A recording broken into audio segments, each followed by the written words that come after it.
This is the Dell G5 Special Edition, an all AMD gaming laptop, but there are some important issues that you need to know about before you consider buying this laptop. There are even some important differences between the cheaper entry-level model and more expensive model. I bought both the entry-level configuration and more expensive option. These are the differences in specs between my models. Basically, the more expensive model has double the memory, better CPU, and better screen, so let's find out if these things are worth it. The G5 has an all-plastic build. The interior is black, while the lid has this grey kinda silver finish, but if you look at it on a different angle, it does actually glitter different colours. The keyboard in both my units has red backlighting, but you do have the option of paying $30 extra for a 4-zone RGB keyboard if that's important to you. Otherwise, I found the keyboard okay to type with, but I wasn't a fan of the small arrow keys. There is some chassis flex as it's a plastic build, but I never had any problems with the build quality during normal everyday use. The precision touchpad worked fine. The only issue I had was with the power button up the back. You just need to push it in super hard to get it to turn on. I don't know if it's just both of my units, but I found myself having to push it once, didn't work. Push a bit harder, still didn't work. Push super hard, really get in there, and it would finally turn on. So I don't know if it's just me or if that's just the way it is. Not the end of the world, but yeah, a little annoying. This is what the camera and microphone look and sound like. Something I did notice with the G5 straight away is just the weight. It noticeably weighs more than most other 15-inch gaming laptops that I've tested. It's also got a larger than average 240 watt power brick, which is pretty heavy too. Now the screens are one of the main differences between these two laptops. In the cheaper model, we've got a 60Hz panel, and in the more expensive model, we've got the 144Hz panel, but you can pay more just to upgrade the screen if that's what you care about. Now the 60Hz screen was pretty dim. The more expensive 144Hz panel was a bit better, but still below the 300 nits I'd like to see. The color gamut was also better there too, and so was the response time. Response time on the 60Hz panel was much worse in comparison. The only issue with the 144Hz screen is that there's PWM flicker when you drop down below 100% brightness. So basically you just can't really win with either screen. That said, personally I think I would pay more money for the 144Hz option.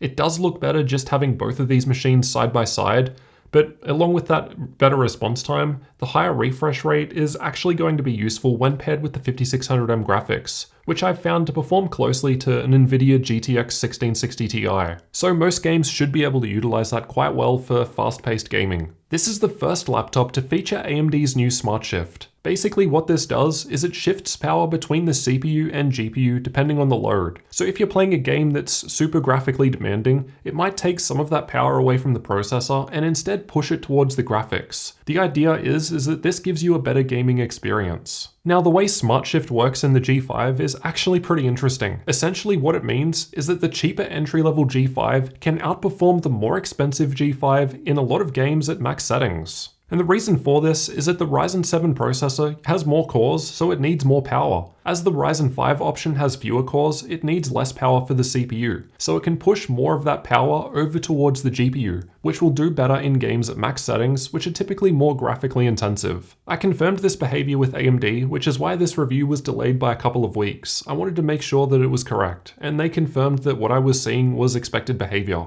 Now, at most setting levels, the more expensive G5 will outperform the cheaper G5, but yeah, it was still very interesting that at max settings in a lot of games, the cheaper option, which is like $300 less than this one, could do better. I just found that very interesting. So if you're all about the gaming experience, then the cheaper option is offering good performance there. Again, you just might want to upgrade that screen. Outside of gaming though, of course those 2 extra cores are going to give you a nice edge, so if you're doing tasks like, say, rendering, then the more expensive option might still be the way to go. This good level of performance does unfortunately result in the G5 running quite hot. According to Dell, they seem fine to have their laptops run up to 100 degrees. You can find more information on that up here.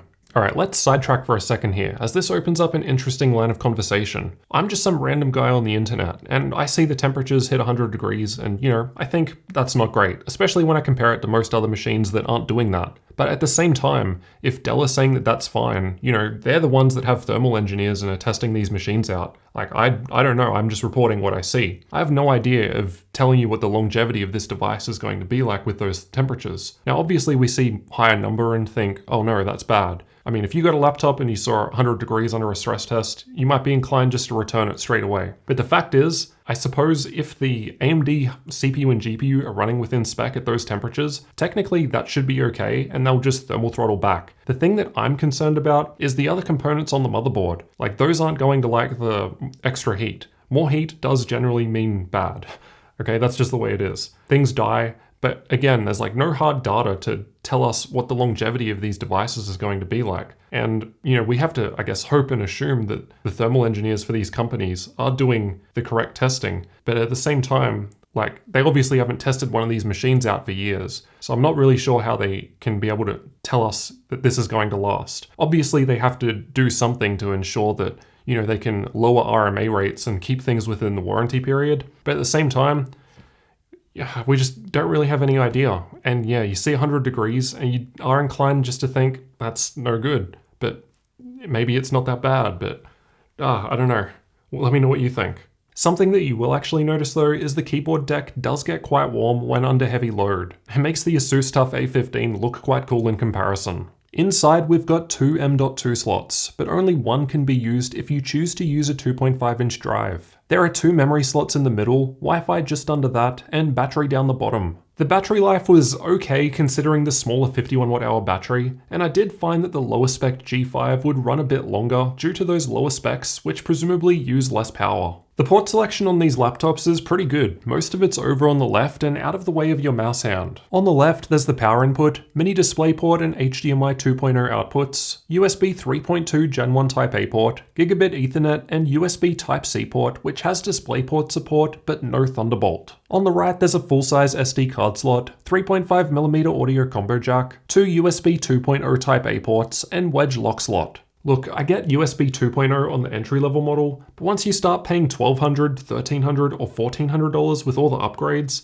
USB 2.0 is a bit rough. So I think that the G5 Special Edition is offering pretty good levels of gaming performance for the price, especially that entry-level model that starts at $880 US. And you just know that Dell are going to run some sales on these things. The 5600M basically performs better than a GTX 1660 Ti. The only downside with the cheap one is the 60Hz screen. Although the 144Hz option does have PWM flicker, I think it's worth upgrading to simply due to the better response time, better color gamut, better brightness, and yeah, just having them side by side, it does look noticeably better. If you're just gaming, the cheaper version kind of makes sense. It's not really worth paying more for the Ryzen 7 processor unless you're doing processor-intensive tasks. In a lot of games at max settings, the cheaper version would do better in games simply due to the way SmartShift works.